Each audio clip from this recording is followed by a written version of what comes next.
பாஜக அதிமுக கூட்டணி குறித்து எதிர்க்கட்சியைச் சேர்ந்த திமுக எம்பி கனிமொழி எதிராகத்தான் பேசுவார் என நயினா நாகேந்திரன் தெரிவித்துள்ளார்.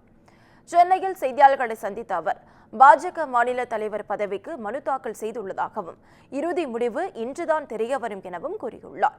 பாஜக அதிமுக கூட்டணி குறித்து எதிர்க்கட்சியைச் சேர்ந்த கனிமொழி எதிராகத்தான் பேசுவார் எனவும் கனிமொழி பேசியதற்காக தான் எப்படி கருத்து சொல்ல முடியும் எனவும் அவர் தெரிவித்தார்.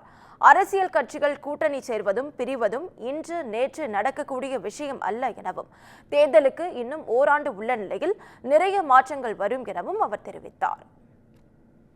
அரசியல் கட்சிகள் கூட்டணி சேர்வதும் பிரிவதும் இது இன்னைக்கு நேரத்தில் நடக்கக்கூடிய விஷயம்.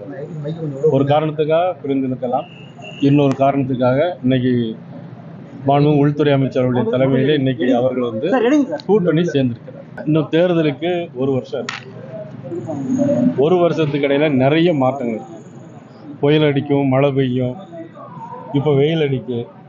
நல்ல பருவ சூழ்நிலை தமிழக மக்களுக்கு ஏற்பாடு கிடைக்கும். அண்ணாமலை காலத்தில் கட்சி மிகப்பெரிய வளர்ச்சி அடைந்ததை யாரும் மறுக்க முடியாது எனவும் அவருடைய உதவியுடன் இன்னும் மிகப்பெரிய வளர்ச்சிக்கு கொண்டு வருவேன் எனவும் அவர் உறுதியளித்தார். அண்ணாமலை கொடுத்த பெண்ணு தான் இது. அவர் பெண்ணை கொடுத்து கையெழுத்து போட சொன்னாரு, என்ன கையை பிடித்து கொண்டு கொடுத்தாரு. இது அவருடைய பெருந்தன்மையை காட்டுது. அவருடைய காலத்தில் கட்சி மிகப்பெரிய வளர்ச்சி அடைந்தது யாருக்கும் மாற்ற முடியாது, மறுக்கவும் முடியாது. இன்னும் அவரோட உதவியோடு இன்னும் மிகப்பெரிய வளர்ச்சிக்கு உதவும்.